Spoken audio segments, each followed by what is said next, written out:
to carry a child for 9 months. If you're not gonna, Like, it's a big sorry, my risk. headphones fell off. If you're not gonna have, if you're not gonna have children, what are you gonna do with your lives? If I'm not gonna have children, travel, just pursue anything that makes me happy. Try to make money. I love traveling, so I would probably just Drink cocktails on the beach. Okay, next. About the same thing, like travel, focus on my career, things like that. Like my career will become my baby. What about you? I honestly just want to get right into my career. Okay. That's pretty much it. What do you want to do in life? Right now, so I go to the University of Miami. I'm majoring in interactive media. What I want to do with that is build virtual reality simulators for the military. And then I'm also minoring in motion pictures. I'm interested in acting and shit like that. Yeah, Miss Cuba, what about you? Do whatever the fuck I want. Okay. It doesn't matter. Well, I plan on becoming a doctor. So I'm just, my career. Your career. I'm passionate about it, so. A life without children is vapious, and it's inane, and it's pointless. And you may sit here and think that your career matters, but the truth is that your job will fire you out of whim and not give a second, don't give a solitary shit. And when you're 52 and you're past it with no grandchildren in a house by yourself, and all your friends have grandchildren in this beautiful life, and you're sitting there by yourself, do you think the fact that you can afford a few extra Gucci bags is going to genuinely make you feel happy? I was at my grandmother's 93rd birthday. I looked there. My grandmother had 9 children, because there was my father and 8 more. They all had a bunch of kids, blah, blah, blah. I stood there and I looked at my 93-year-old grandmother, and there was a whole room full with maybe 70 people that came from that one woman. Isn't that remarkable? Yeah. That nobody cared about her career. Nobody asked what job she did. Nobody asked how many times she went to the club.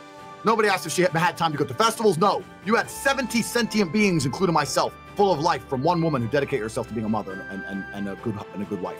That is beautiful. And if you sit here and genuinely think that you're going to work your ass off through your fertile years, and by the age of 54, you're not going to be suicidal alone with a cat, then you're dumb. The happiest women on earth have children, and a man who's paying the bills, and their mothers. The happiest people on earth. I guarantee it. Your mothers, ask your own mother, do you regret having me? She's going to say, of course not. You're the best thing that ever happened to me. So now you're going to sit here and you're going to end your own bloodline? All your ancestors were out there surrounded by saber-toothed fucking tigers, trying to survive on the streets out there in caveman days just to get to the final end where we have all the medical care and you can live in a nice warm house for your fucking selfish ass to say, no, I don't want kids. I'm too busy in the fucking strip club or going to fucking Mallorca to have a pina colada on the beach. It's absolutely insulting to your entire bloodline. Everything everyone above you has ever done and struggled for. All the times your grandparents went to work when they didn't feel like it, just for you to exist, for your selfish ass to say, no, me and my passions and my dreams and my shit drawings and my Instagram page is worth more than ever having children. You're a selfish fuck. Fuck that. You should all have. I think a man can motivate a woman to do or be X, Y, Z. Yes. And vice versa. And vice versa. Yes. But what's missing from that calculus is, let's take it out of relationship. Basically, if you got the money and the credit rating to afford a Bentley, you're not going to go get a car you got to repair. And we've told women that men should accept men who go out here and work 60, 70, 80 hours, putting in the work in the field, in the office, in the studio, trying to get out here to separate themselves from the competition. I don't have time to come on and try to motivate you to take your ass to the gym when you know that's what I want in the first place. Women talk in circles. Men talk in straight lines. I come in and I ask my wife, what's for dinner? That's what I really want to know. She says to me, well, I was getting off work and I recognized we didn't have nothing at the house to cook. So I knew I had to stop by the store to get something. I was going to go to Big Bear because they had a sale on. But the traffic was backed up all the way up 75. I had to go down 35 and up Euclid. I came up Euclid and got to Kroger's. Now, you know I hated to pay full price for chicken when I knew that right over at Big Bear they had it on sale. But I went ahead and got it anyway. And while I was in the store, I saw some ice cream and some chicken. I ran into Fred's wife. Can you believe it? That girl is pregnant again. Anyway, I got back home. Can't you just say chicken? I've always felt you're a natural ladies' man, in the sense that women really love you. The women I know who know you adore you.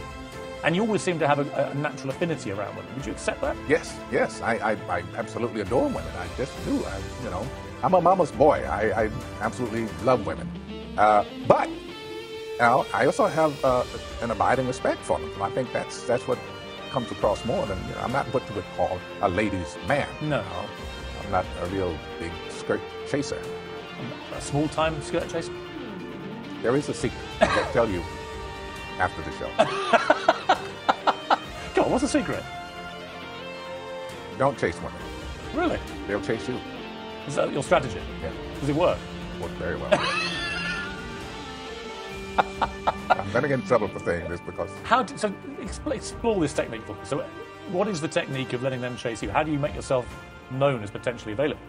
Just don't do it. Don't, you meet a lady, you express to her how wonderful she looks or how you respond to the way she looks or whatever it is, and then go on about the business. And does it ever fail? They're curious, they're like horses in a pasture sometimes. You walk into a pasture and the horse sees you. He's coming over to investigate. And if you see a lady and you don't go, drooling all over her, she's going to want to know why. So basically a lifetime of non-drooling has been a successful strategy. Yeah, it works fine. Any other tips? You need to have a large amount of respect for ladies. They respond very well. How are you dealing with being a single man again after a long time married? This has happened before. And what happens generally is that sort of like, oh, he's back. So then you're sort of at, you're in a good position. So now, ladies,